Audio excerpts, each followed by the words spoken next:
Good evening, everyone.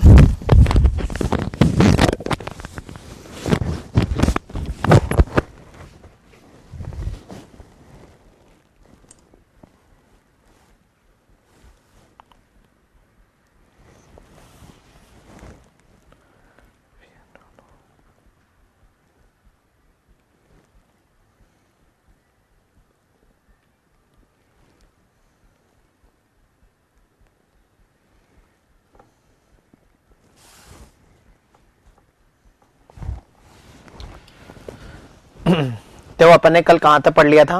Omnivorous पढ़ लिया था शायद अपन ने ना। ओमनीवोरस क्या होता है हमने पढ़ लिया था। और अपन ने अब यहाँ पर पढ़ते अपन ने बात करी थी यहाँ पर एक कंज्यूमर्स होते हैं। कंज्यूमर दो तरह के होते हैं, macro consumers and micro consumers. Macro consumers को अपन ने क्या करा था, वहां पर तीन कैटेगरी में डिवाइड करा था। कौन कौन सी? वहां पर प्रोड्यूसर्स के अलावा कंज्यूमर्स को अपन ने तीन कैटेगरी में डिवाइड करा था। क्या? प्राइमरी कंज्यूमर्स, सेकेंडरी कंज्यूमर्स और ओमनीवोरस करा था क्या। अब उसके बाद आता है वहां पर माइक्रो कंज्यूमर्स। अब क्या आता है यहाँ पर? Micro consumers.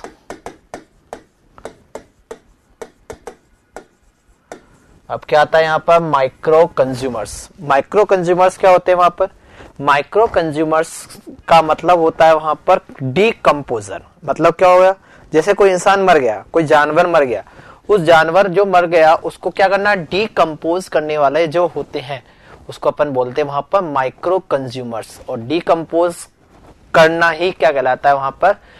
डीकंपोज करके क्या करते हैं? उसको कंज्यूम करते हैं। जैसे कोई जानवर मर गया, तो जानवर मर गया तो उसको ब्रेक डाउन करके कॉम्प्लेक्स कंपाउंड को क्या करना? वहां पर कॉम्प्लेक्स कंपाउंड को ब्रेक डाउन कर दिया, उसको तोड़ दिया और उसको अपने खाने में यूज कर रहे हैं, तो इसको बोला जाता है वहां पर मैक्रो कंज्यूमर्स। क्लियर है? माइक्रो कंज्यूमर्स लिखिए तो यहां पर माइक्रो कंज्यूमर्स आर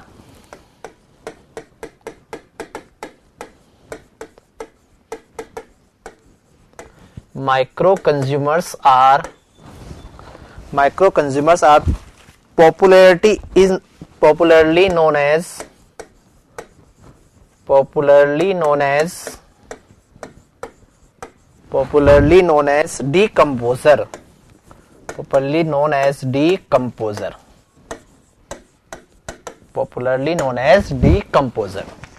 ठीक है। They break down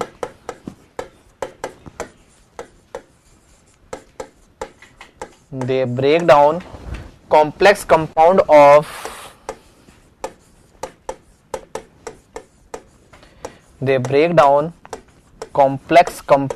of dead remnant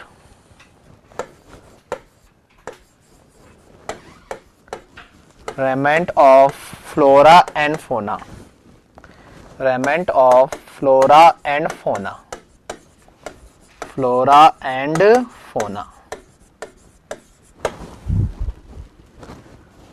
ठीक है। अगला पॉइंट लिखो यहां पर, they also decompose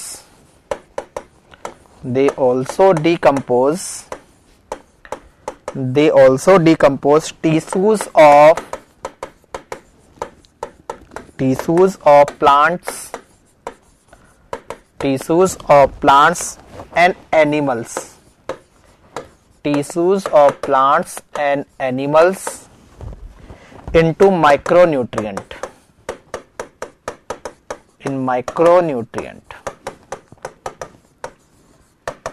ठीक है, क्लियर।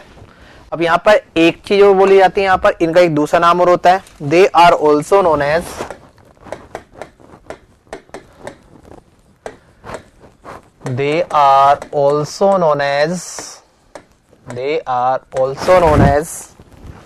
saprotrophs. They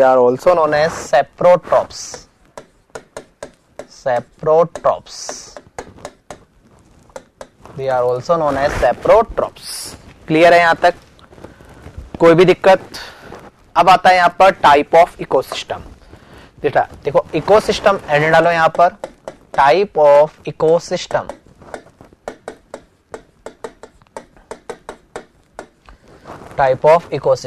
जो इकोसिस्टम होता है वो दो तरह का होता है। एक नेचुरल इकोसिस्टम एक नेचुरल इकोसिस्टम और दूसरा यहां पर होता है वहां पर आर्टिफिशियल इकोसिस्टम। एक होता है वहां पर नेचुरल इकोसिस्टम, दूसरा होता है यहां पर आर्टिफिशियल इकोसिस्टम। नेचुरल इकोसिस्टम को दो तरह से डिवाइड किया जाता है वहां पर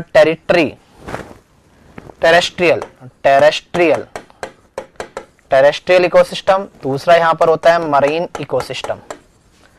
टेरेस्ट्रियल इकोसिस्टम, दूसरा होता है मरीन इकोसिस्टम। जो आर्टिफिशियल होता है उसको भी अपन दो तरह से इसी तरह क्लासिफाई करते हैं वहां पर टेरेस्ट्रियल इकोसिस्टम और दूसरा होता है वहां पर मराइन इकोसिस्टम। ठीक है। और जो टेरेस्ट्रियल इकोसिस्टम होता है, टेरेस्ट्रियल इकोसिस्टम का मतलब क्या होता है, मतलब अर्थ वाला इकोसिस्टम। क्या हो सकता है एग्जांपल यहाँ पर फॉरेस्ट, एग्जांपल क्या हो सकता है यहाँ पर फॉरेस्ट, डेजर्ट, ग्रासलैंड,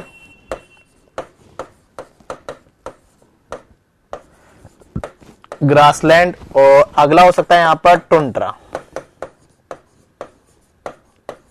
ठीक है। मरीन इकोसिस्टम जो होता है उसको अपन दो तरह से डिवाइड करते हैं वहां पर, फ्रेश वाटर और मराइन इकोसिस्टम। ठीक है। फ्रेश वाटर और मराइन इकोसिस्टम। जो फ्रेश वाटर होगा, फ्रेश वाटर इकोसिस्टम का मतलब एग्जांपल क्या हो जाएगा वहां पर, रिवर, लेक। और मराइन इकोसिस्टम का मतलब क्या हो जाएगा, खारा पानी। मतलब क्या हो जाएगा यहाँ पर, क्या हो जाएगा बताओ, ओशियन, और दूसरा क्या हो जाएगा यहाँ पर, सी। अब मेरे को बता सकता है यहाँ पर आर्टिफिशियल इकोसिस्टम का एग्जांपल क्या हो सकता है, पुरोहित जी बताओ बेटा। आर्टिफिशियल इकोसिस्टम का मतलब क्या हो जाएगा, एग्जांपल आपका जू। बताओ, जू जो होता है आपका चिड़ियाघर जो होता है, वहां पर क्या होते हैं, सभी तरह के जानवर वगैरह अवेलेबल रहते हैं। आप देखो पक्षी वगैरह सब कुछ अवेलेबल होता है वहां पर, पानी वगैरह होता है, एक्वेटिक वगैरह होता है, इंसान भी वहां रहते हैं। तो वो क्या हो जाएगा, एक जू जो हो जाएगा वो क्या हो जाएगा वहां पर, आर्टिफिशियल इकोसिस्टम हो जाएगा। आर्टिफिशियल इकोसिस्टम का यदि मैं दूसरा एग्जांपल दूं तो क्या हो जाएगा वहां पर, फिश एक्वेरियम। ठीक है। तीसरा यदि मैं बात करता हूं तो क्या हो जाएगा, बोटनिकल गार्डन, बोटेनिकल गार्डन। क्या हो जाएगा वहां पर, बोटेनिकल गार्डन। बोटेनिकल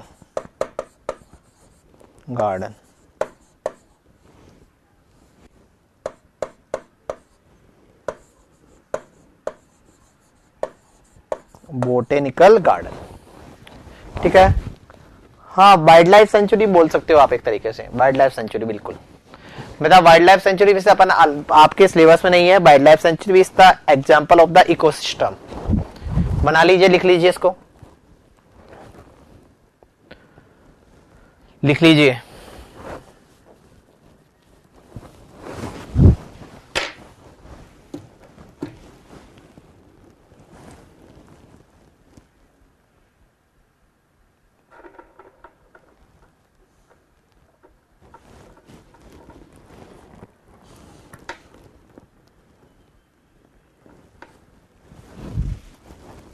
लिख ले तो बता देना।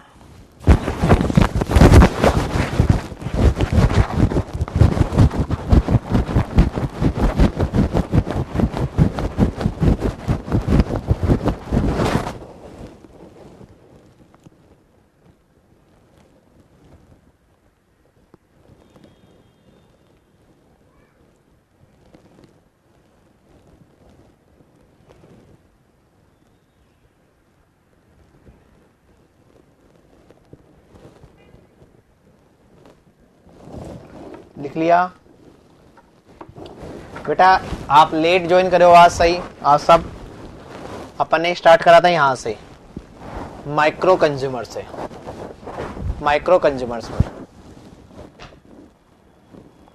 कल अपन ने मैक्रो कंज्यूमर पढ़ा था, आज ये माइक्रो कंज्यूमर्स। लिख लीजिए, स्क्रीनशॉट ले लो।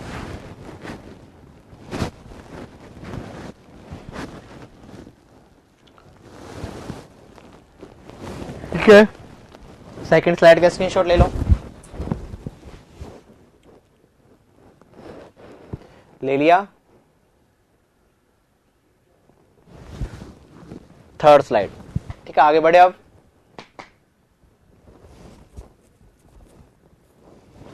ठीक है, आगे बढ़ते हैं अब, है ना।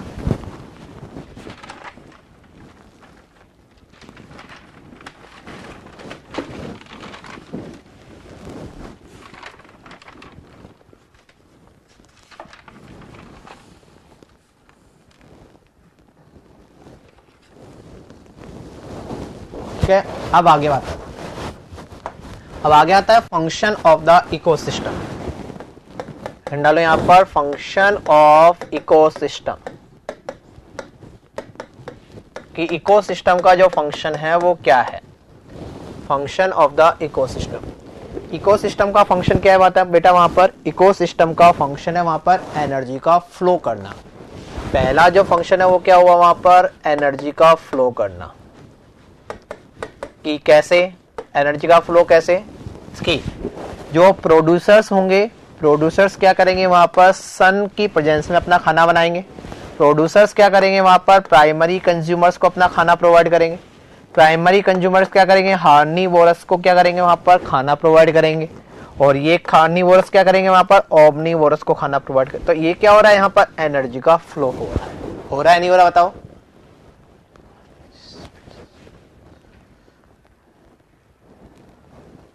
कोई बात नहीं बेटा, ठीक है, कहा टाइम देके दे देंगे, ठीक है, कम स्पीड रख देंगे आज, ठीक है।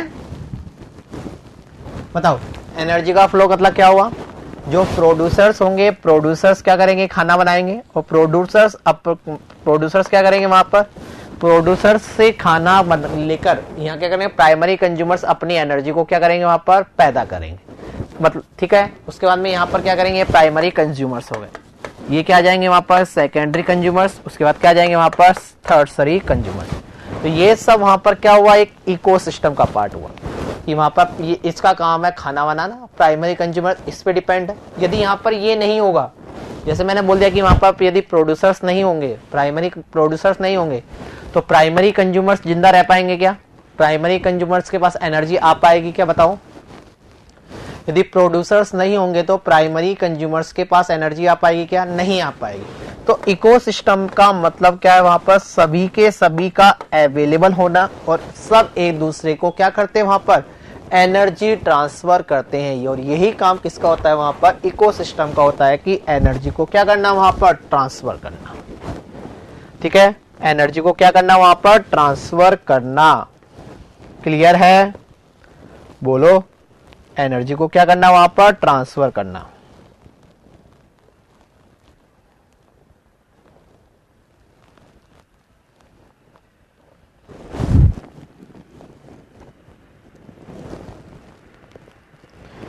ठीक है, अब आता है दूसरा काम होता है वहां पर बायोकेमिकल साइकिल।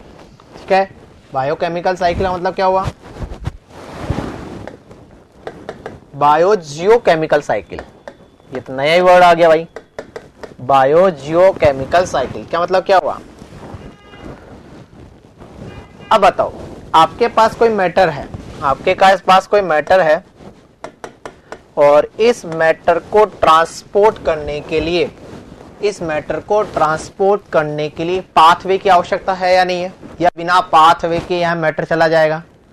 बताओ, मैं बोल रहा हूं कि मेरे पास जयपुर में कोई मैटर है, तो वह लखनऊ बिना पाथवे के चला जाएगा क्या, बताओ। वह पटना बिना पाथवे के चला जाएगा क्या, नहीं जाएगा। तो बायोजियोकेमिकल एक ऐसा, बायोजियोकेमिकल साइकिल क्या होता है, पाथवे है। बायोजियोकेमिकल क्या है, वहां पर एक पाथवे है जो क्या करता है, वहां पर ये पाथवे है जो क्या करता है वहां पर, ट्रांसपोर्ट और ट्रांसफॉर्मेशन, मैटर को ट्रांसपोर्ट करता है विद इन द बायोस्फीयर में। बायोस्फीयर में जो मैटर होता है उसको क्या करता है वहां पर, ट्रांसपोर्ट करने का काम करता है। अब इसमें क्या होता है वहां पर, इसको अपन ने दो कैटेगरी में बांट दिया, एक तो गैसेस साइकिल, एक तो क्या होता है वहां पर, गैसेस साइकिल। समझना आप सबके लिए इंपॉर्टेंट है। एक होता है यहाँ पर गैसेस साइकिल। अब गैसेस साइकिल में पहला जो है वो कौन सी होती है वहां पर, कार्बन साइकिल। गैसेस साइकिल में पहली जो साइकिल होती है वो कौन सी होती है वहां पर? Carbon cycle. अब देखो कार्बन साइकिल क्या होगा, आपको पता है कार्बन एक इंपॉर्टेंट है। अब कार्बन क्या होती है? कार्बन CO2 की फॉर्म में अपन इंसान क्या करता है? एक्सट्रैक्ट करता है। अपन बाहर निकालते कार्बन डाइऑक्साइड। हम कार्बन डाइऑक्साइड बाहर निकालते हैं या नहीं निकालते हैं? तो हम क्या करते हैं वहां पर? कार्बन डाइऑक्साइड क्या करते हैं अपन ने? बाहर निकाल दी। अब ये कार्बन डाइऑक्साइड क्या करेगी वहां पर? ओशियन में एंटर करती है, एंटर इन ओशियन। ये कार्बन डाइऑक्साइड क्या करती है वहां पर? ओशियन में एंटर कर गई। अब ओशियन में एंटर करके क्या करी वहां पर? ओशियन में कुछ देर तक घुल गई, मतलब डिसॉल्व हो गई। ठीक है, डिसॉल्व होने के बाद वहां पर क्या होगी? वहां पर सी वाटर में वो स्टोर है, dissolve in sea water. Sea water में डिसॉल्व होने के बाद में सी वाटर में वो क्या वहां पर मेंटेन है, स्टोर है। इसके बाद में वे क्या करेंगे वहां पर? जो सी वाटर है उसको क्या करेगा वहां पर? Converted into carbonate and bicarbonate. क्या करेगा इसको? Converted in carbonate and bicarbonate.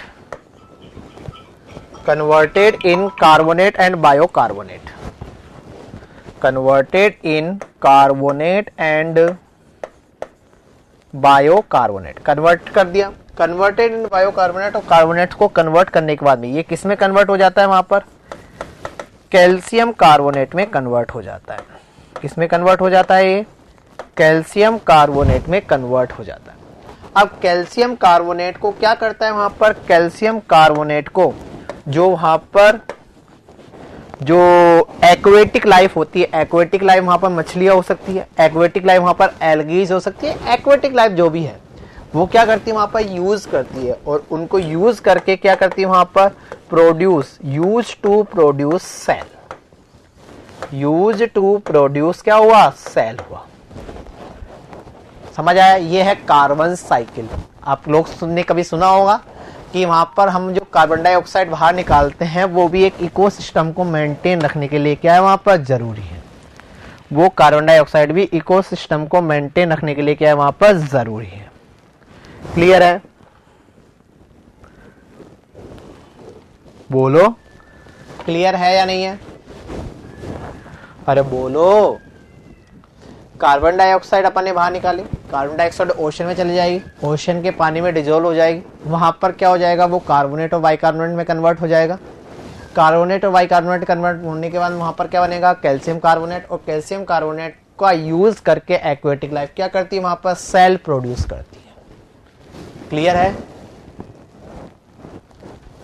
बताइए अनिल, अंबुज।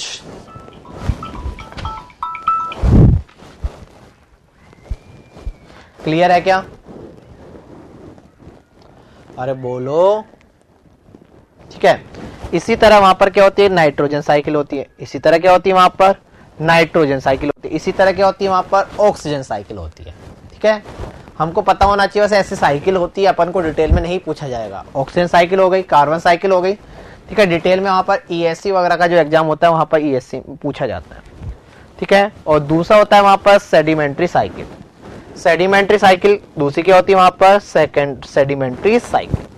सेडिमेंट्री साइकिल का मतलब क्या होता है? जैसे कुछ मैटर्स को थ्रू द अर्थ ट्रोपोस्फेयर से हाइड्रोस्फेयर में पहुंचाना, ये क्या होती है? Sedimentary cycle. बेटा हिंदी में तो मुझे ही नहीं आता, हिंदी में मुझे भी नहीं आता। हिंदी में आप खुद बोलोगे बाद में, सर हिंदी में। बेटा ये एनवायरमेंटल है, बेसिक एनवायरमेंट हिंदी में नहीं पढ़ाई जाती। हिंदी में कैसे पढ़ाओ बताओ?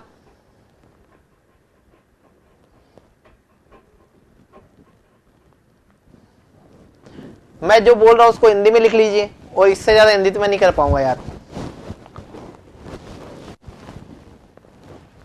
ठीक है, चलो लिखिए यहां तक।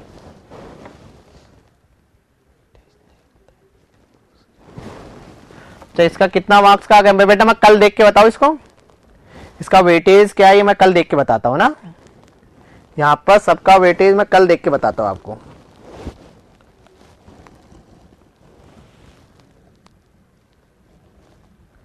जनरल अवेयरनेस के 15 क्वेश्चंस। वे फोटो मेरे पास ढंग से नहीं आई, मैं कल आपको देख के बताता हूं, मेरे पास नोटिफिकेशन पड़ा है उसमें देख के बता पाऊंगा कल, है ना। चलो लिखिए जब तक यहां पर एंड डालो, यहां पर फंक्शन ऑफ इकोसिस्टम, हेड डालो यहां पर function of ecosystem.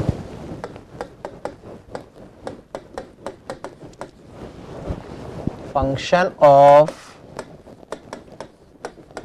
Ecosystem, function of ecosystem, ठीक है। देखो यहां पर इकोसिस्टम परफॉर्म सर्टेन फंक्शन, लिखो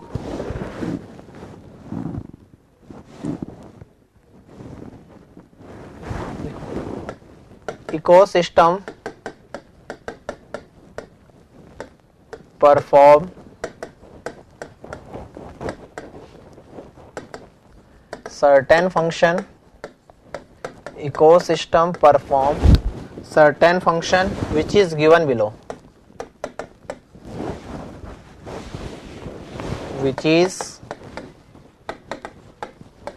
given below, which is given below। इसमें आएगा पहला एनर्जी फ्लो, पहला आएगा यहां पर energy flow.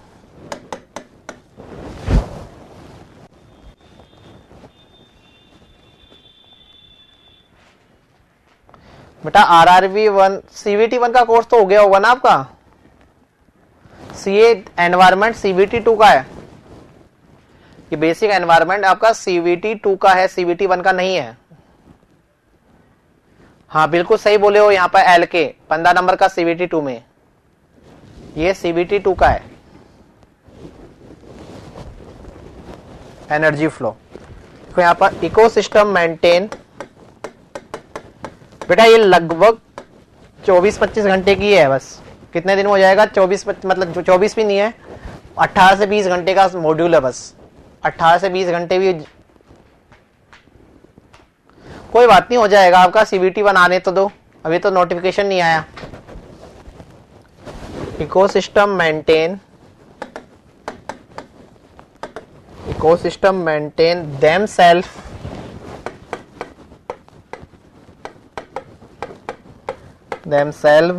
by cycling energy and nutrient obtained from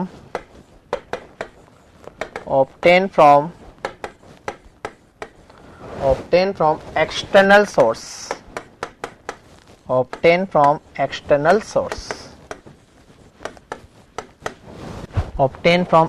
source, math नहीं है, करवा देंगे बेटा, मैथ भी करवा देंगे, टेंशन मत लो, ठीक है। मैथ भी करवा देंगे, टेंशन लेने की जरूरत नहीं है, ठीक है। लिख लिया।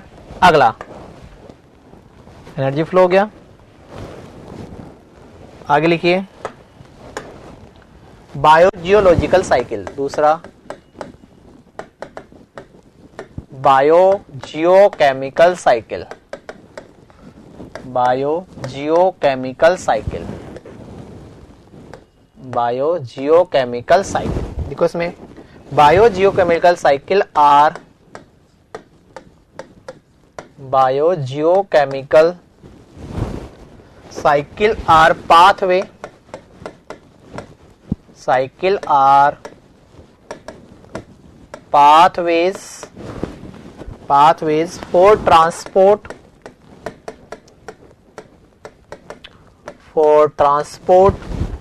and transformation of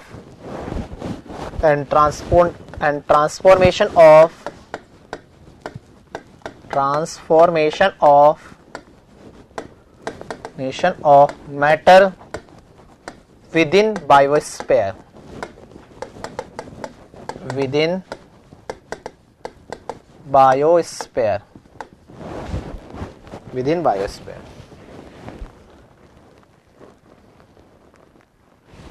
लिखिए, जल्दी लिखिए।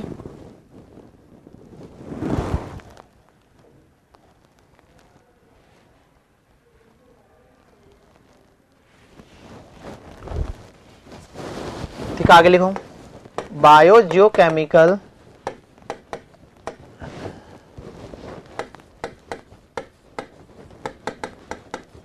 cycle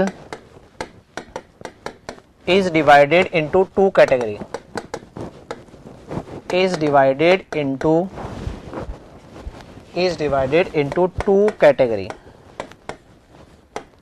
Into two categories.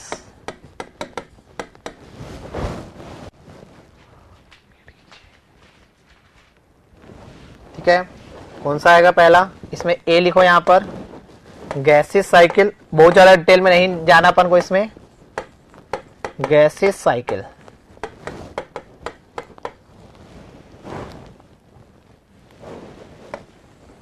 Gases cycle लिखो इसमें। These involve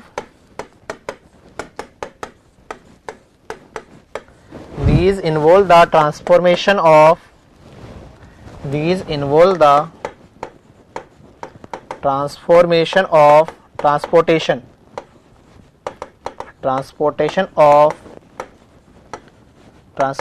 of matter through the atmosphere.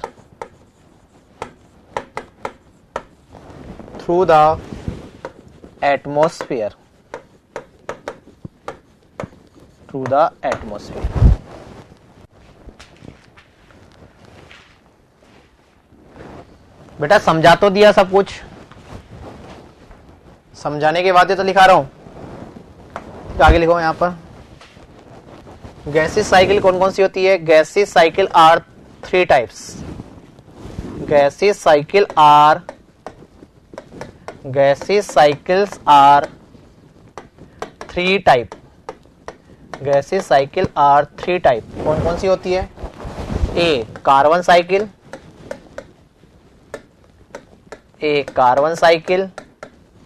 दूसरी कौन सी होती है? नाइट्रोजन साइकिल, और तीसरी यहां पर होती है ऑक्सीजन साइकिल। तीसरी यहां पर कौन सी होती है? यहां पर ऑक्सीजन साइकिल। ठीक है, लिख लिया। अब दूसरा गैसेस साइकिल के अलावा दूसरी कौन सी होती है वहां पर? दूसरी कौन सी होती है? Sedimentary cycle.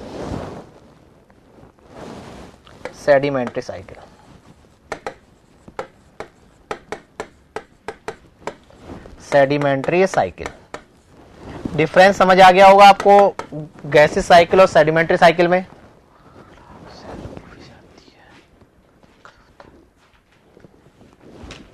ठीक है बेटा, दोनों में डिफरेंस समझ। गैसेस साइकिल का मतलब क्या हुआ? पूरे बायोस्फीयर में, मतलब तीनों के तीनों, लिथोस्फीयर, एटमॉस्फेयर और थर्मोस, मतलब कौन सा? हाइड्रोस्फीयर। लेकिन सेडिमेंट्री साइकिल का मतलब क्या है? लिथोस्फीयर से ओनली कहां जाना? हाइड्रोस्फीयर में जाना। ठीक है, तो लिखो यहां पर, these cycle involve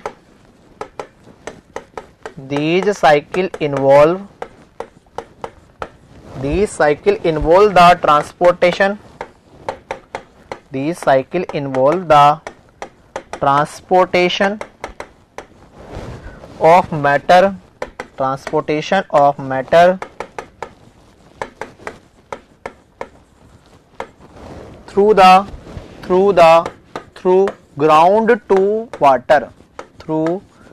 ground to water.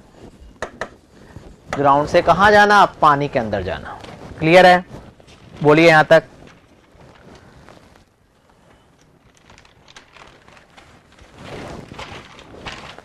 बोलो, क्लियर है? बोलिए।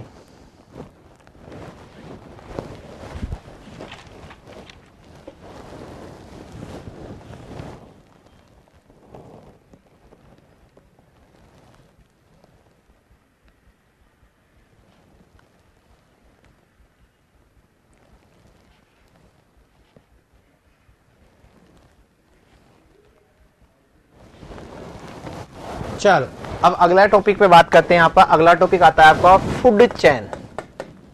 अगला टॉपिक क्या आता है वहां पर? Food chain. बताओ, नाम से पता लग रहा है फूड चेन। फूड चेन, बताओ फूड चेन का मतलब क्या है यहाँ पर? What is the means of the food chain? नाम से पता लग रहा है, कल पुरोहित साहब बता रहे थे। फूड चेन का मतलब क्या हुआ? Feeding relationship between the living organism in A ecosystem.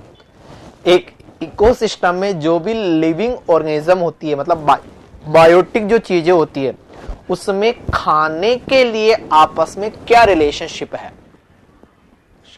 आहार श्रृंखला, ठीक है। खाने के लिए उनमें आपस में क्या रिलेशनशिप, किसी एक इकोसिस्टम में जो भी लिविंग थिंग्स होती है, बायोटिक जो चीजें होती है, उनमें खाने के लिए आपस में क्या रिलेशनशिप है, उसको बोला जाता है वहां पर फूड चेन। उसको क्या बोला जाता है वहां पर? Food chain. जैसे मैं फूड चेन बनाना चाहूं तो क्या हो जाएगा वहां पर? प्रोड्यूसर ने क्या करा वहां पर? खाना बनाया खुद का, ठीक है। प्रोड्यूसर से क्या हो जाएगा वहां पर? ग्रास बन जाएगी, ग्रास बन गई। बोलो बनी या नहीं बनी? ग्रास को क्या करा वहां पर? प्राइमरी कंज्यूमर्स ने यूज कर लिया। कौन ने यूज कर लिया वहां पर? प्राइमरी कंज्यूमर्स ने यूज कर लिया। प्राइमरी कंज्यूमर्स को कौन ने यूज करा वहां पर? कौन ने खाया उनको? फ्रॉग ने खाया। फ्रॉग को कौन ने खाया वहां पर? स्नेक ने खाया। स्नेक्स को कौन ने खाया? ईगल ने खाया, हावक ने खाया। अब ये मर जाएगा तो ये किस में कन्वर्ट हो जाएगा वहां पर? डीकंपोजर में कन्वर्ट हो जाएगा, कंपोजर। अब ये डीकंपोजर और फंजाई वगैरह को कौन यूज करता है वहां पर? प्रोड्यूसर। पेड़ पौधे यूज करते हैं, नहीं करते? तो ये क्या हो गई? एक तरीके से ये फूड श्रृंखला हो गई, वहां पर आहार श्रृंखला हो गई, फूड चेन हो गई। समझ आई बात या नहीं है? कि यहाँ पर एक इकोसिस्टम जो है, उस इकोसिस्टम में जो बायोटिक चीजें हैं वो आपस में इस तरह एक दूसरे से क्या होती है? संबंध बना के रखती है। पुरोहित साहब बताओ, समझ आया? पुरोहित साहब कल पूछ रहे थे मेरे से,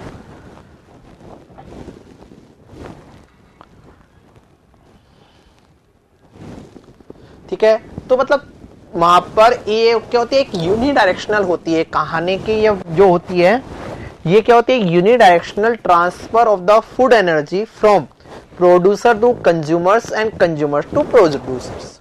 ये जो रिलेशनशिप होती है इसको बोला जाता है वहां पर, क्या बोला जाता है? इसको फूड चेन बोला जाता है। क्लियर है या नहीं है? इसको क्या बोला जाता है वहां पर? फूड चेन बोला जाता है। बोलो क्लियर है? इसको क्या बोला जाता है? फूड चेन बोला जाता है। तो लिख लो यहां पर फूड चेन को लिख लो यहां पर। अब लिखो, हेड डालो यहां पर फूड चेन, हेड डालो यहां पर food chain.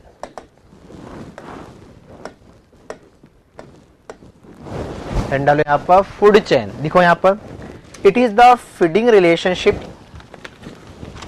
it is the feeding relationship between the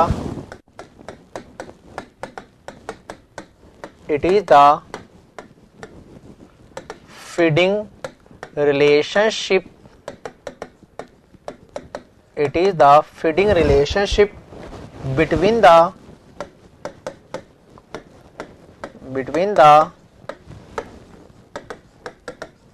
the living organism in an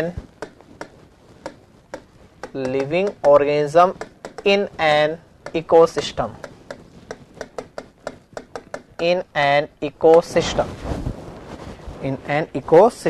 अगला point, the food chain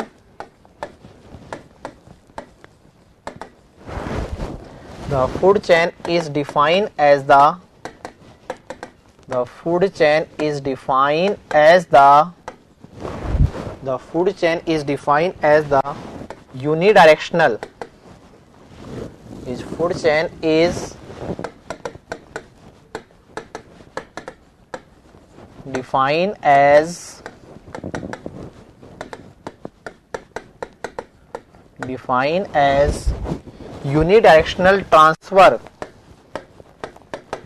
unidirectional transfer of food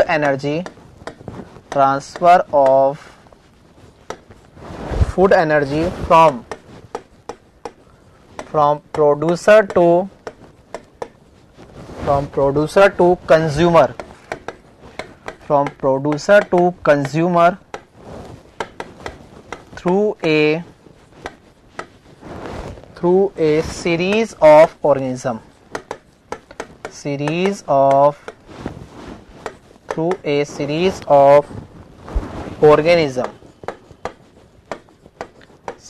of organism with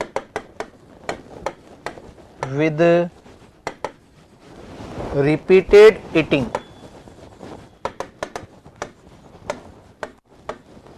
and being eaten process,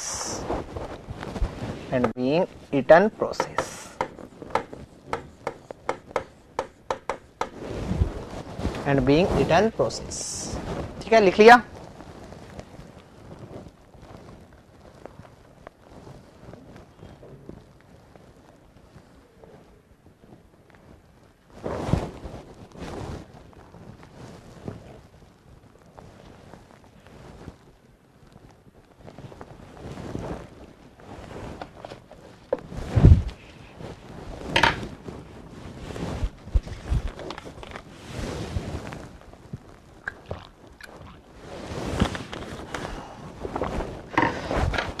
ठीक है, तो diagram बना लो यहां पर एक।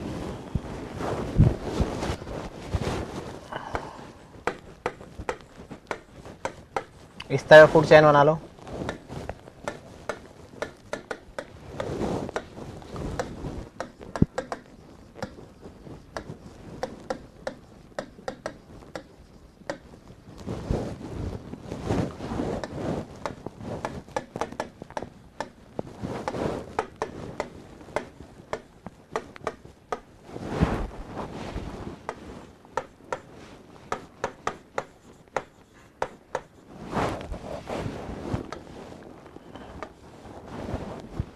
क्या हुआ?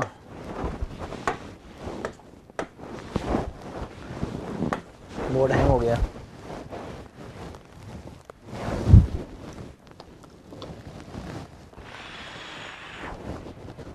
एक मिनट रुकिए, बोर्ड हैंग हो गया, दोबारा चल रहा है।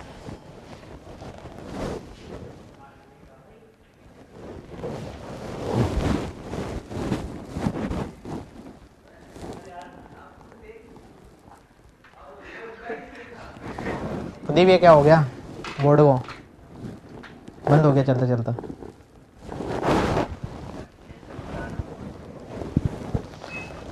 सुन प्रदीप, मैं तो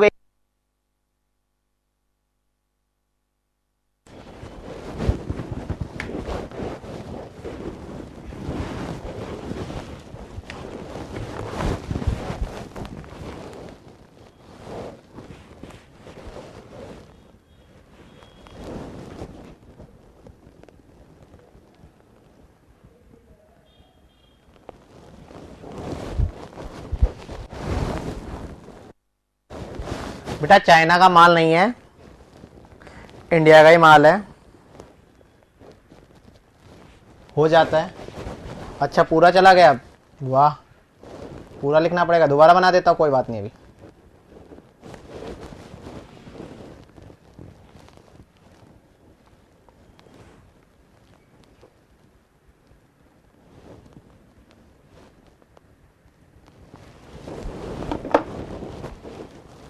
दोबारा बना देता, कोई बात नहीं। Producer, grass, primary consumer,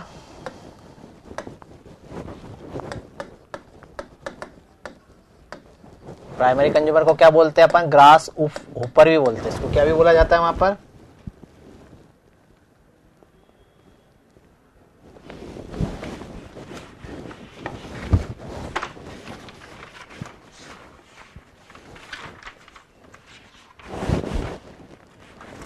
grass ऊपर भी बोला जाता है, ठीक है। उसके बाद में क्या जाएगा? फ्रॉग, फ्रॉग के बाद में क्या जाएगा वहां पर? स्नैक, स्नैक के बाद में क्या जाएगा वहां पर? हावक, ईगल भी आ सकता है ना, डीकंपोजर,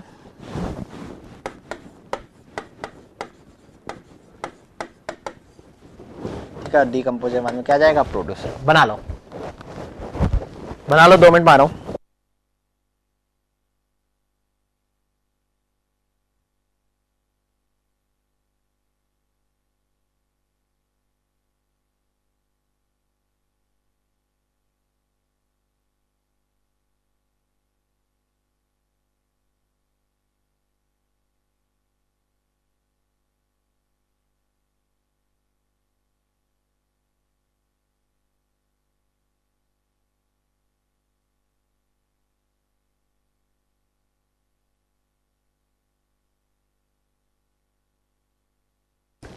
ठीक है, अगला टॉपिक डालो यहाँ पर, फूड वेव।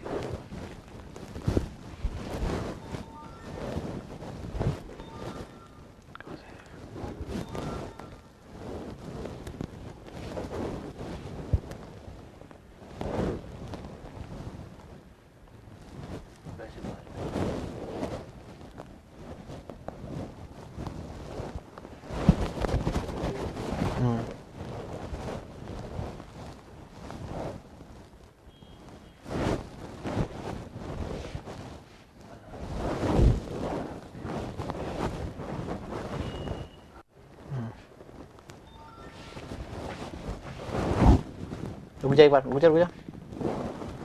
अब यहाँ पर बोर्ड पे कैसे लाएंगे?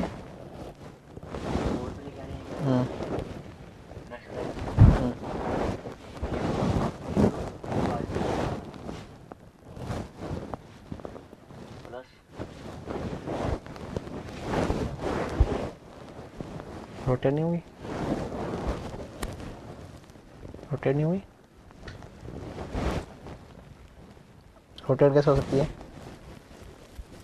चलो कोई बात नहीं, ठीक है। अगला डालो यहाँ पर फूड वेव। आवाज आ रही है मेरी? अगला डालो यहाँ पर फूड वेव। अंबुज, अगला डालो यहाँ पर फूड वेव। फूड वेव का मतलब क्या हुआ देखो, फूड वेव का क्या मतलब होता है समझो। फूड वेव का मतलब देखो यहाँ पर ये फ्रॉग दिख रहा है आपको। अब ये फ्रॉग का कनेक्शन किससे भी है? पाइथन से भी है। इस फ्रॉग का कनेक्शन ईगल से भी है या नहीं है? है या नहीं है? वोल्फ है। ये वोल्फ क्या कर रहा है वहां पर? इस कबूतर को भी खा रहा है, ठीक है। इस वोल्फ का कनेक्शन किससे भी है? यहाँ पर पाइथन से भी है। इस वोल्फ का कनेक्शन ईगल से भी है या नहीं है? बताओ, बोलो। बटरफ्लाई की बात करते हैं तो बटरफ्लाई का मतलब कनेक्शन इससे भी है, बटरफ्लाई का कनेक्शन इससे भी है, बटरफ्लाई का कनेक्शन फ्रॉग से भी है या नहीं है? बोलो बोलो, कनेक्शन है या नहीं है? तो इस तरह वहां पर देखो, एक वहां पर फूड चेन ये बन रही है, एक फूड चेन ये बन रही है, एक फूड चेन देखो मैं यहाँ पर मार्क करता हूं, यहाँ पर एक फूड चेन हमारी ये बन रही है, बन रही नहीं बन रही? एक फूड चेन हमारी ये बन रही है। एक मैं कलर चेंज करता हूं यहाँ पर, एक फूड चेन हमारी ये बन रही है। अगली फूड चेन की बात करता हूं तो हमारी एक फूड चेन ये बन रही है। तो इस तरह हमारी बहुत सारी फूड चेन बन सकती है। तो इन सभी फूड चेन के बीच में आपस में जो इंटरकनेक्शन होता है, फूड चेन के मध्य जो आपस में इंटरकनेक्शन होता है, उसको बोला जाता है वहां पर फूड वेव। उसको क्या बोला जाता है वहां पर? फूड वेव बोला जाता है। समझ आई बात या नहीं है? अपन ने इसमें फूड चेन में क्या होता है?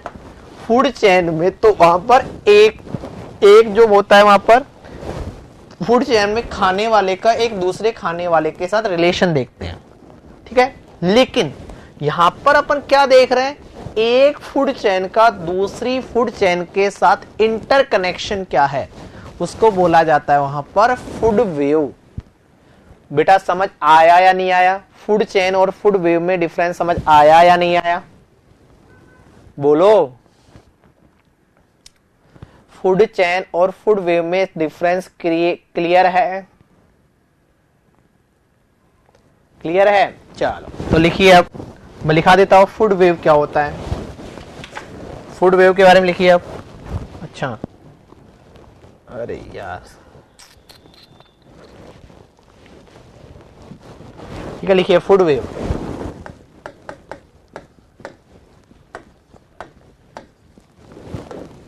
लिखिए यहां पर food web.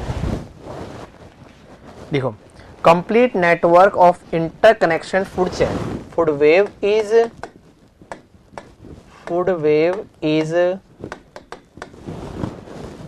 complete network of food wave is complete network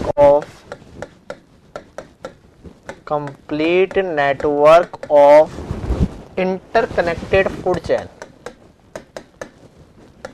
Interconnected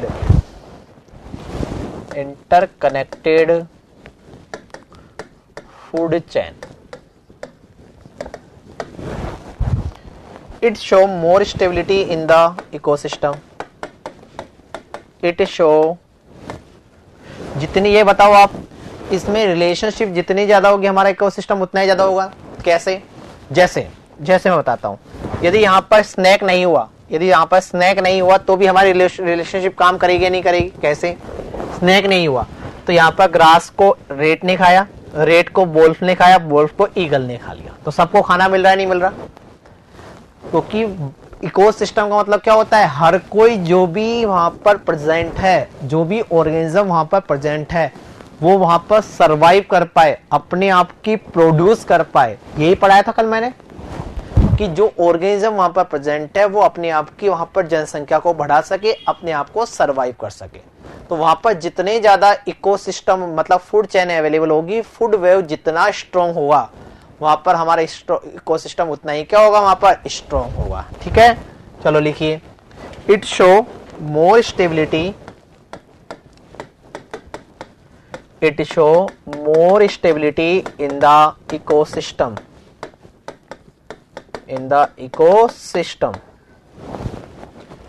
Food wave is a graphical, और एक और डेफिनेशन लिख देता हूं मैं यहां पर. Food wave is a graphical description.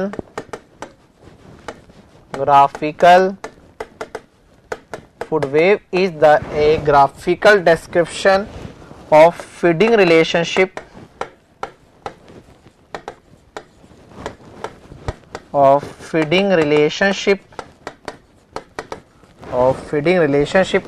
among species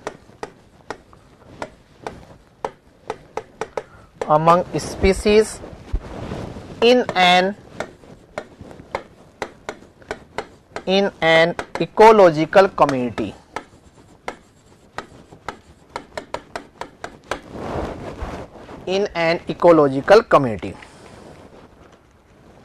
ठीक है, क्लियर है यहां तक? अब आगे आता the concept of the food chain. जो फूड चेन का कंसेप्ट है और फूड वेव का जो कंसेप्ट है वो किसके द्वारा दिया गया था, ये आपसे पूछा जा सकता है. The concept of food chain and food wave. Concept of food chain and food wave was given by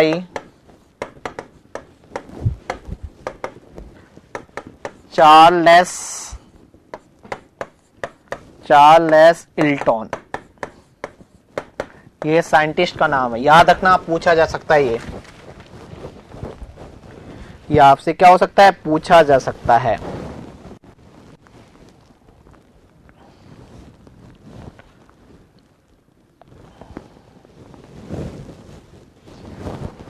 clear है? बोलो.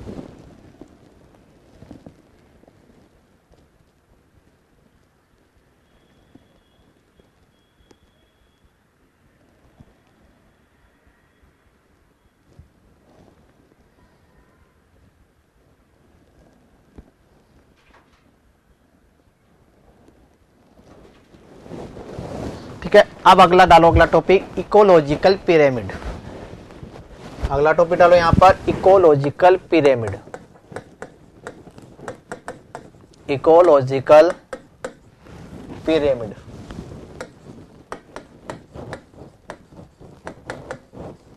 देखो इकोलॉजिकल पिरामिड का क्या मतलब हुआ. इकोलॉजिकल पिरामिड एक डायग्रामेटिक रिप्रेजेंटेशन है कि एक लेवल से दूसरे लेवल पे अपन जब जाते हैं तो वहां पर एनर्जी कितनी ट्रांसफर होती है. वहां पर पॉपुलेशन कितनी चेंज हो रही है, वहां पर साइज किस तरह वेरी करती है, उसको समझाने के लिए, उसका पता करने के लिए जो ग्राफिकल रिप्रेजेंटेशन होता है उसको बोला जाता है वहां पर इकोलॉजिकल पिरामिड। इकोलॉजिकल पिरामिड क्या हुआ कि अपन एक लेवल से दूसरे लेवल पर जा रहे हैं, एक लेवल से दूसरे लेवल तक जा रहे हैं, तो वहां पर साइज, वहां पर एनर्जी और वहां पर पॉपुलेशन में कितना चेंज हो रहा है, कितना वेरिएशन हो रहा है, उसका ग्राफिकल जो रिप्रेजेंटेशन होता है उसको बोला जाता है वहां पर इकोलॉजिकल पिरामिड। जैसे कि मैं बात करता हूं, आप बताना, मेरे एक चीज बताना,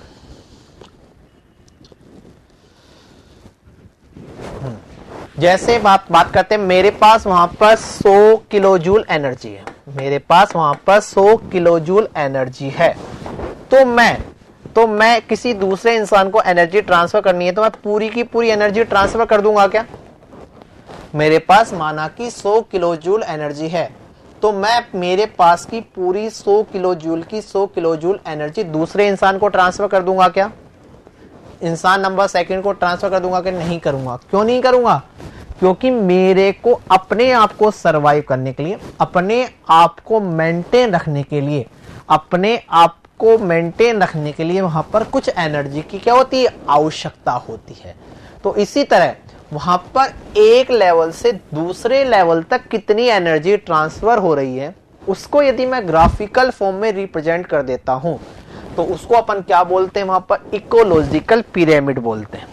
उसको क्या बोलते हैं? वहां पर इकोलॉजिकल पिरामिड बोलते हैं। जैसे अपन बात करते हैं, यहां पर समझो,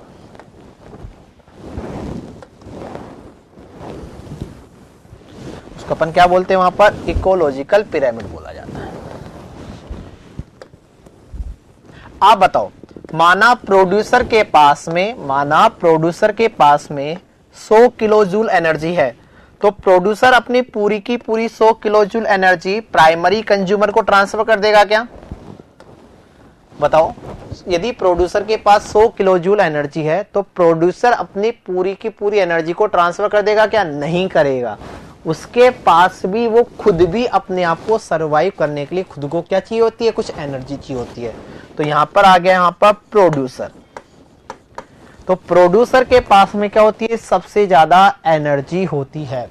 अब प्रोड्यूसर से कौन एनर्जी प्राप्त करता है? वहां पर प्राइमरी कंज्यूमर। तो प्राइमरी कंज्यूमर के पास, आप खुद बताओ मेरे को, एनर्जी वहां पर प्रोड्यूसर की अपेक्षा ज्यादा होगी, कम होगी या बराबर होगी? बताइए, बोलो। प्राइमरी कंज्यूमर के पास में एनर्जी क्या होगी? कम होगी, क्योंकि प्रोड्यूसर अपनी पूरी एनर्जी को ट्रांसफर नहीं कर सकता। और सेकेंडरी कंज्यूमर किसको यूज करता है? वहां पर प्राइमरी कंज्यूमर को। तो वहां पर एनर्जी और भी क्या हो जाएगी? कम हो जाएगी। और टर्सरी जो कंज्यूमर होगा उसके पास में एनर्जी क्या होगी? सबसे कम होगी। उसके पास एनर्जी क्या होगी? सबसे कम होगी। और इसी को क्या बोला जाता है? इसी को क्या बोला जाता है? इकोलॉजिकल पिरामिड बोला जाता है। इसी को क्या बोला जाता है? वहां पर इकोलॉजिकल पिरामिड बोला जाता है। क्लियर है या नहीं है? अब जो इकोलॉजिकल पिरामिड है उसको 3 तरह से क्लासिफाई करते हैं। इकोलॉजिकल जो पिरामिड होता है उसको 3 तरह से क्लासिफाई करते हैं। पिरामिड जो होते हैं वो 3 तरह के होते हैं। क्या, कौन कौन से? Pyramid of the energy, pyramid of energy, pyramid of the energy, pyramid of the number. आप खुद बताओ, यदि इसके पास एनर्जी कम होगी तो इसकी जनसंख्या कम होगी या बढ़ेगी? खुद बताओ, सोचो थोड़ा सा। सेकेंडरी कंज्यूमर के पास एनर्जी और कम है तो इसकी जनसंख्या और कम होगी या और ज्यादा होगी? जनसंख्या क्या होती जाएगी? कम होती जाएगी। पॉपुलेशन क्या होती जाएगी? कम होती जाएगी। इनकी नंबर्स क्या होते जाएंगे? कम होते जाएंगे। आप खुद बताओ, आप खुद सोचो। जेईएन जो होता है, जेईएन की वैकेंसी ज्यादा होती है किसी डिपार्टमेंट में या एईएन की वैकेंसी ज्यादा होती है? जैसे जैसे ऊपर बढ़ते जाते हो तो वैकेंसी क्या होती जाती है? कम। जेईएन की वैकेंसी सब ज्यादा, उसका एईएन की, एक्शन की, सुपरिटेंडेंट इंजीनियर, उसके बाद में चीफ इंजीनियर। ऐसा ही होता है क्या? चीफ इंजीनियर क्या होते हैं? बहुत कम होते हैं। बताओ, अरे बोलिए, क्लियर है या नहीं है? और अगला होता है वहां पर पिरामिड ऑफ द बायोमास।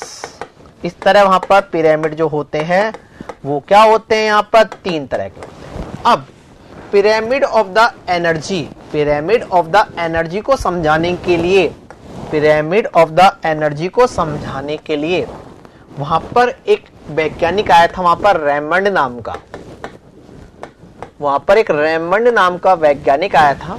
और इस रेमंड नाम के साइंटिस्ट ने वहां पर क्या दिया, 10% लो दिया, एक लो दिया, उसका नाम होता है 10% लो। उसने एक लो दिया और उस लो का नाम क्या होता है, 10% लो। उसने क्या बोला कि कोई भी जो वहां पर क्या होती है, ट्रॉपिक लेयर होती है, जैसे इसको बोला जाता है ट्रॉपिक लेयर, ये एक ट्रॉपिक लेयर है।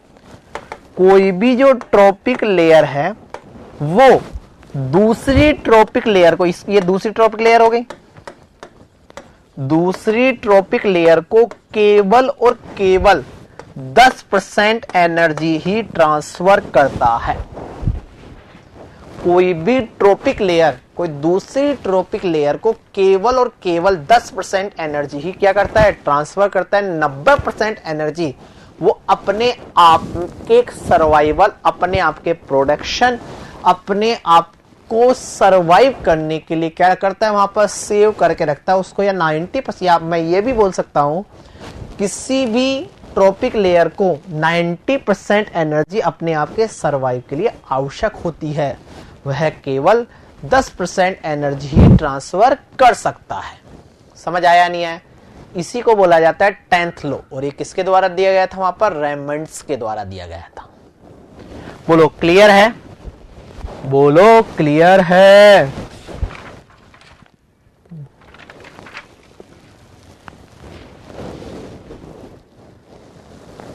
पुरोहित साहब, LK, अनिल,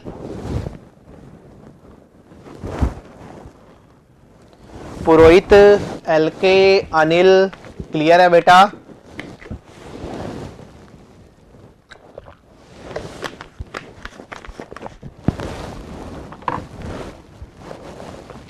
चलो लिखिए।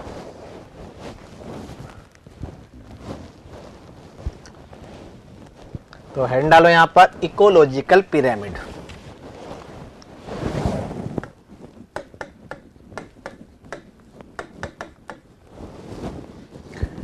इकोलॉजिकल पिरामिड,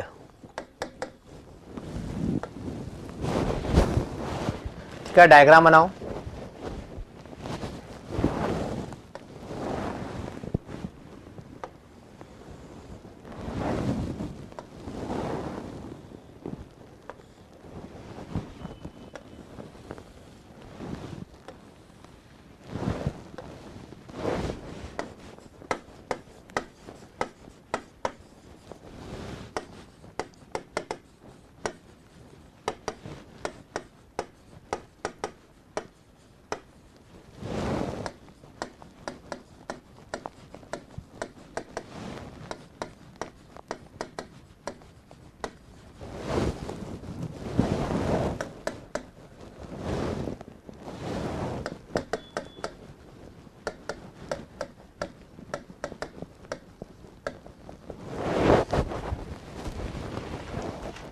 बनाइए diagram.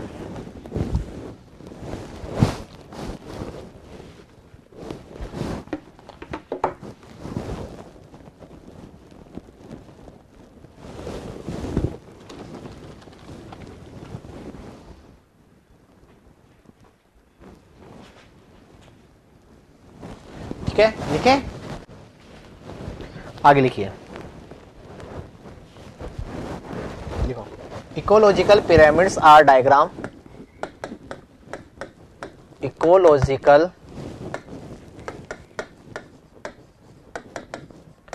pyramids are diagram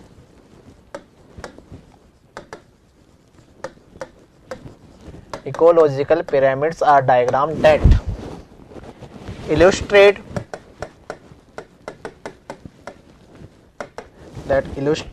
how ecologically important factor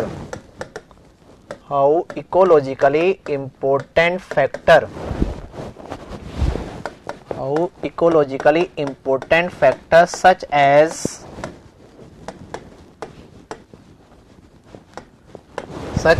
energy, biomass, and population size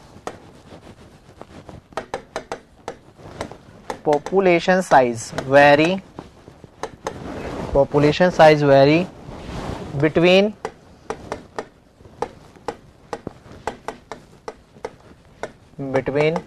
tropic layer of ecosystem, tropic level of ecosystem, tropic layer of ecosystem. ठीक है, ये इकोसिस्टम का जो इकोलॉजिकल पिरामिड का concept है वो भी किसके द्वारा दिया गया था? वहां पर इलॉल्टन के द्वारा। लिख लो यहां पर, the concept of ecological pyramid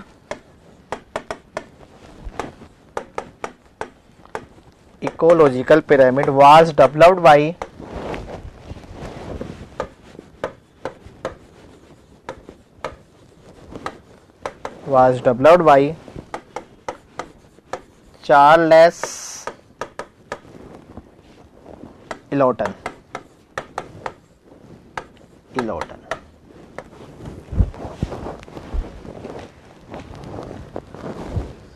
ठीक है, लिख लिया।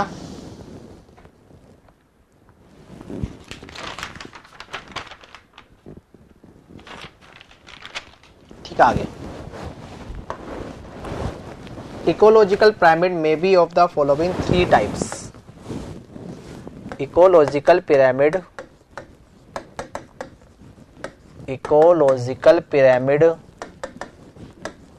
may be of following three types, may be of following three types।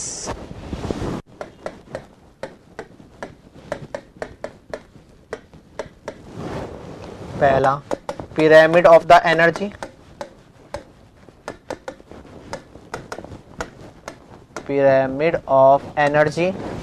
दूसरा pyramid of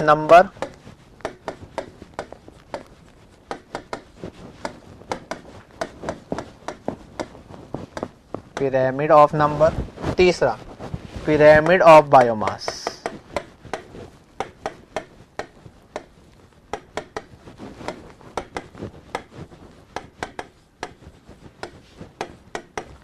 pyramid of biomass. ठीक है, अब डालो यहां पर 10th law, 10% law.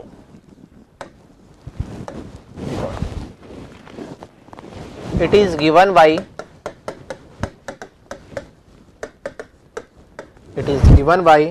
Raymond Lindeman.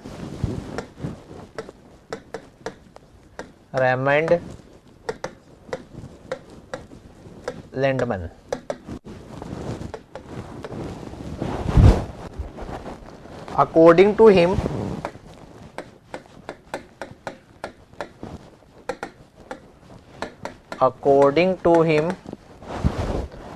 an ecosystem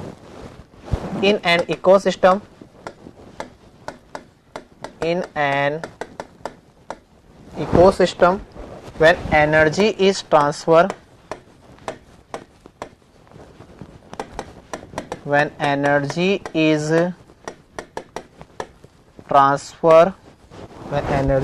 transferred from one tropic level to another, one tropic level to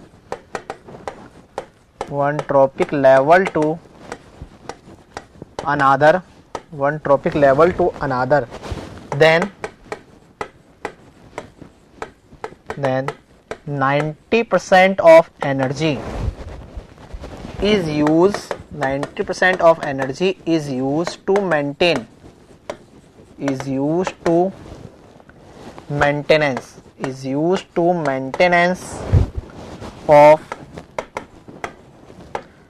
metabolic process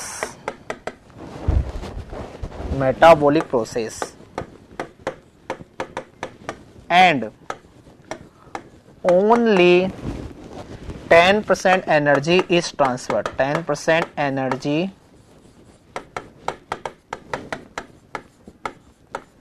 is transfer, 10% energy is transfer from one tropic layer to one tropic level to another, one tropic level to another level, one tropic level to another. Clear है? यहां तक किसी को कोई भी doubt हो तो बताओ, यहां तक किसी को कोई भी डाउट हो तो बताइए, है क्या?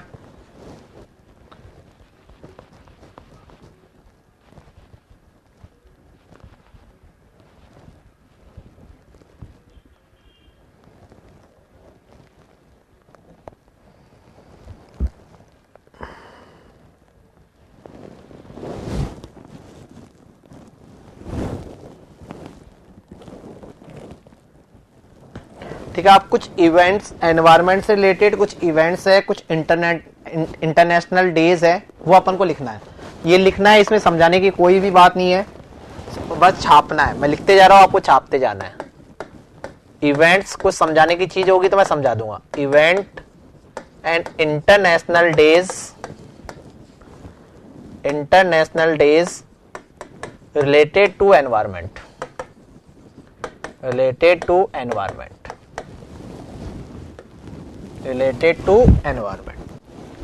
इसमें पहला आता है वहां पर वन महोत्सव। पहला क्या आता है यहाँ पर? वन महोत्सव। वन महोत्सव में क्या होता है? वहां पर वन महोत्सव में अपन क्या करते हैं? वहां पर बहुत सारे पेड़ लगाते हैं। वन महोत्सव में क्या होता है? अपन बहुत सारे पेड़ लगाते हैं।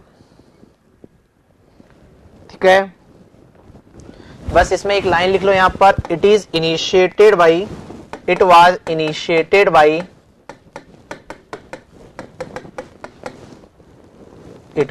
Initiated in 1950 by K.M. Munshi।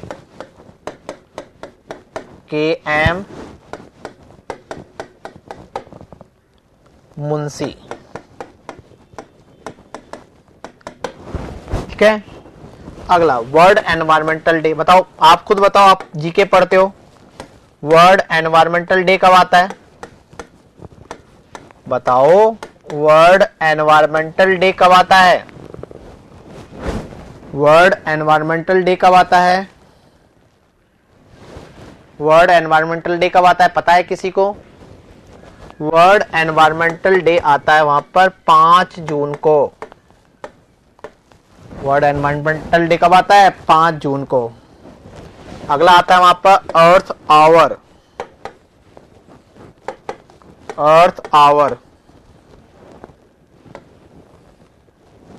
Earth our किसको बनाया जाता है?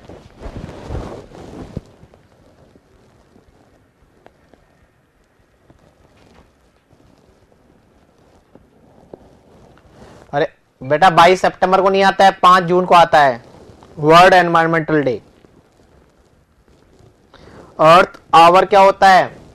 अर्थ आवर क्या होता है? जो शनिवार, जो मार्च महीना होता है, मार्च महीने का जो लास्ट शनिवार होता है, उसमें अपन क्या बोलते? 1 घंटा अपन बोलते हैं वहां पर आप बिजली बंद रखो। ठीक है, तो ये कब आता है वहां पर? अर्थ आवर क्या आता है वहां पर? लास्ट सैटरडे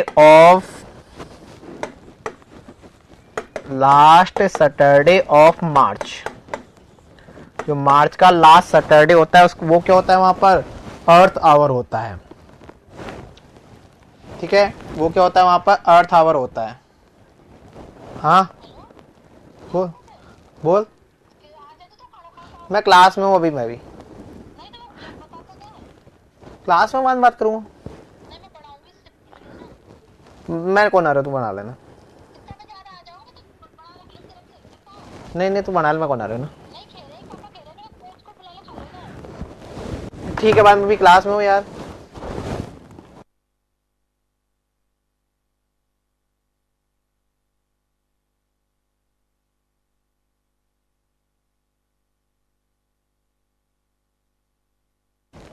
ठीक है, लास्ट सैटरडे ऑफ द मार्च। इसी तरह वहां पर क्या आता है बेटा, एक अर्थ डे आता है। अर्थ डे तो पता होगा, अर्थ डे। अर्थ डे कब आता है,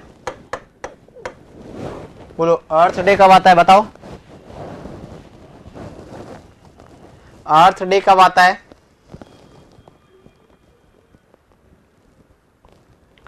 बोलो बेटा अर्थ डे कब आता है। बेटा पढ़ने पे ध्यान दो, एल के। अब इस क्वेश्चन का जवाब तो नहीं दिया तूने। अर्थ डे कब आता है बेटा, 22 अप्रैल को।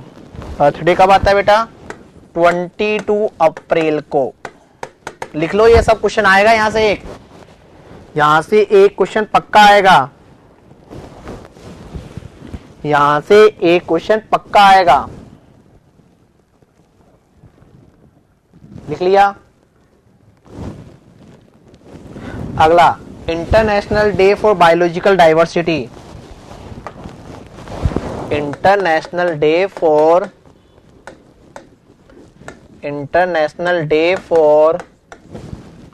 Biological diversity, for biological diversity. International day for international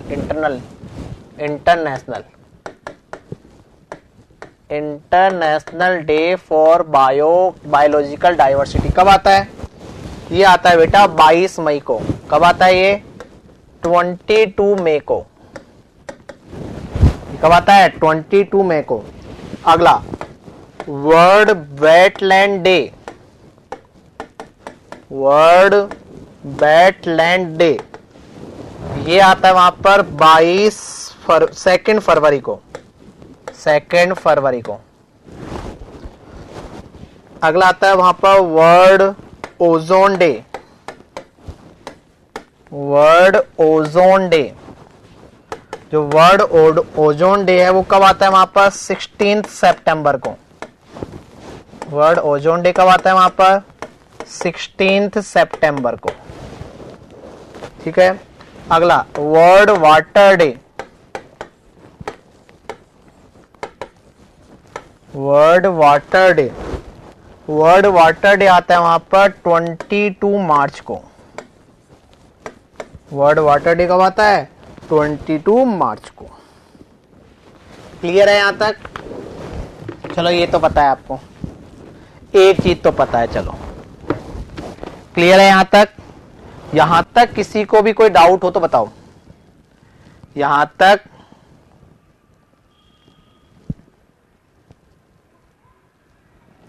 यहां तक किसी को कोई भी डाउट हो तो बताओ।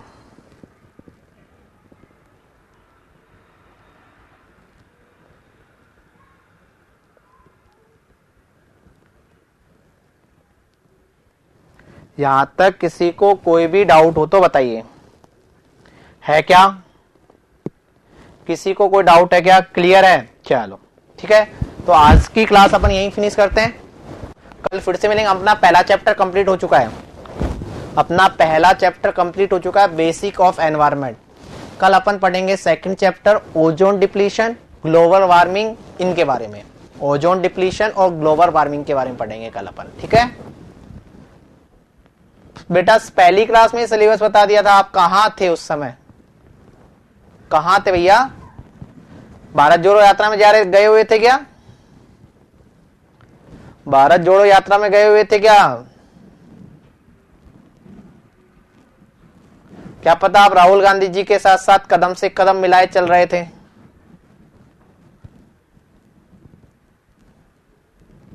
बेटा पहली क्लास में मैंने, हाँ इसलिए पता है ना, पहली क्लास में मैंने सिलेबस डिस्कस करा था। आप रिकॉर्डेड लेक्चर देखना, आपको मिल जाएगा पूरा सिलेबस। बेटा आपकी टेक्निकल क्लास कुछ नहीं चल रही क्या, बीएमसी स्टार्ट होने वाली है सिविल वालों की 2 जनवरी से। 2 जनवरी से बीएमसी स्टार्ट होगी, उससे पहले कोई टेक्निकल क्लास नहीं है बेटा आपकी। कुछ दिन आप न्यू ईयर बनाइए, आप न्यू ईयर बनाने के लिए आपको छुट्टी दे दी गई है। आप न्यू ईयर मनाइए तब तक ना। चलो आज की क्लास यहीं फिनिश करते हैं, मिलते हैं कल दोबारा। बेटा मैं अब आरआरबी का चेयरमैन तो हूं नहीं, कब तक आ सकती है? उम्मीद है मार्च, और मार्च मतलब चुनाव से पहले आ जाएगी। मार्च में उम्मीद है मार्च में वैकेंसी आ जाएगी चुनाव से पहले।